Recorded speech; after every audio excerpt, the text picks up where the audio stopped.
الذين اتخذوا دينهم لهوا ولعبا. الله عز وجل يقول: وما الحياة الدنيا إلا لعب ولهو وللدار الآخرة خير للذين يتقون والله يدعو إلى دار السلام.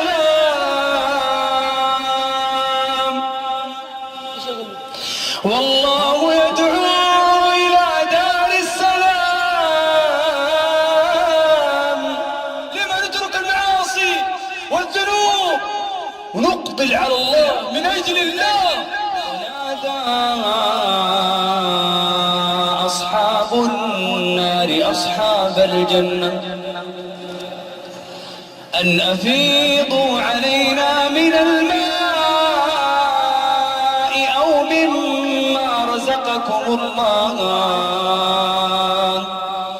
قالوا إن الله حرمهما على الكافرين. من هم؟ الذين اتخذوا دينهم لهوا ولعبا وغرتهم. الذين اتخذوا دينهم لهوا ولعبا وغرتهم الحياة الدنيا فاليوم ننساهم كما نسوا لقاء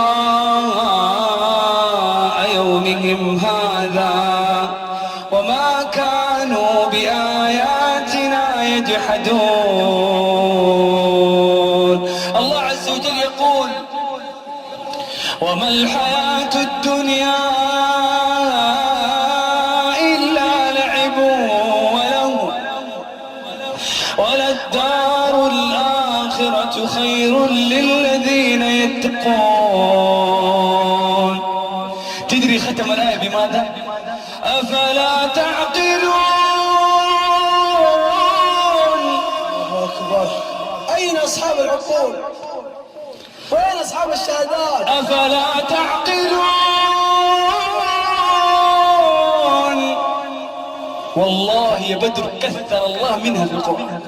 اسمع ماذا قال الله: إنما مثل الحياة الدنيا كماء إن أنزلناه من السماء فاختلط به نبات الأرض مما يأكل الناس والأنعام حتى إذا أخذت الأرض زخرفها وزينت وظن أهلها أنهم قادرون عليها أتاها أمرنا ليلا أو نهارا فجعلناها حصيدا كأن لم تغن بالأمس.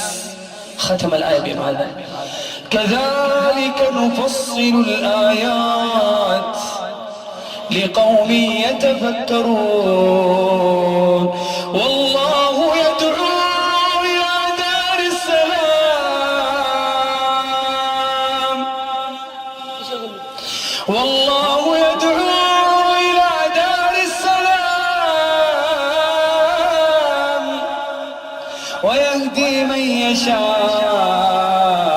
إلى صراط مستقيم. من أراد دار السلام فعليه بالهداية والاستقام وطريق النبي عليه الصلاة والسلام. أكبر. شباب بالله في أحد فيكم طفشان؟ والله ما في. إنه السعادة من صراحة كلكم مبسوطين مرتاحين مطمئنين بسعادة. طيب ايش رايك لو حياتك كلها زي كذا؟ قل إن صلاتي ونسكي ومحياي ومماتي لله رب العالمين لا شريك له، وبذلك أمرت وأنا أول المسلمين. الجل ما أوجدنا إلا من أجل العبادة. الله أكبر. لا نلف ولا ندور والله من جد.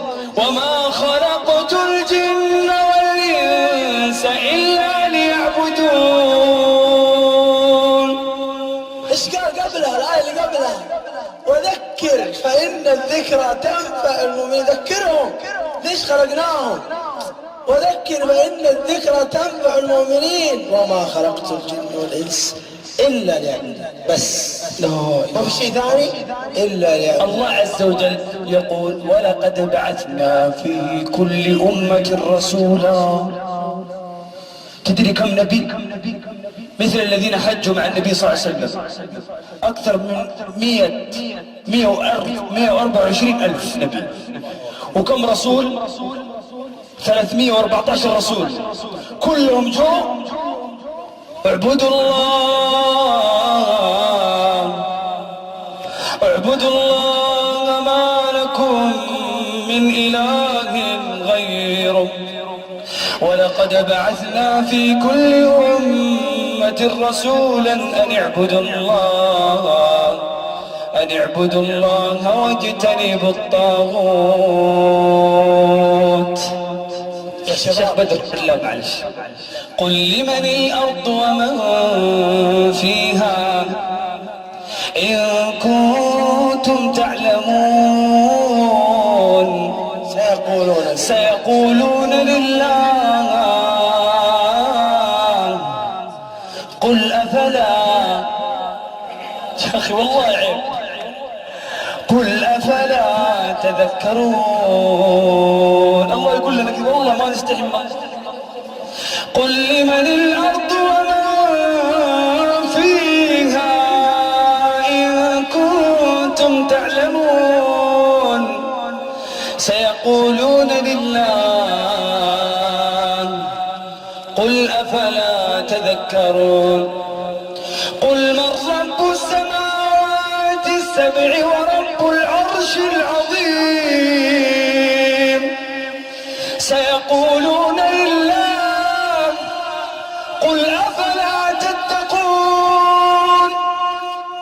قل من بيده ملكوت كل شيء وهو يجير ولا يجار عليه إن كنتم تعلمون سيقولون لله قل فأنا تسحرون.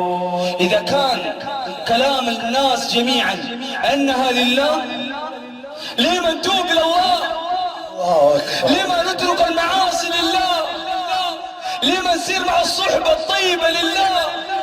لما نقرأ كلام الله من أجل الله؟ لما نستحي من الله؟ لما نذرف الدمع من أجل الله؟ لما نترك المعاصي والذنوب ونقبل على الله من أجل الله؟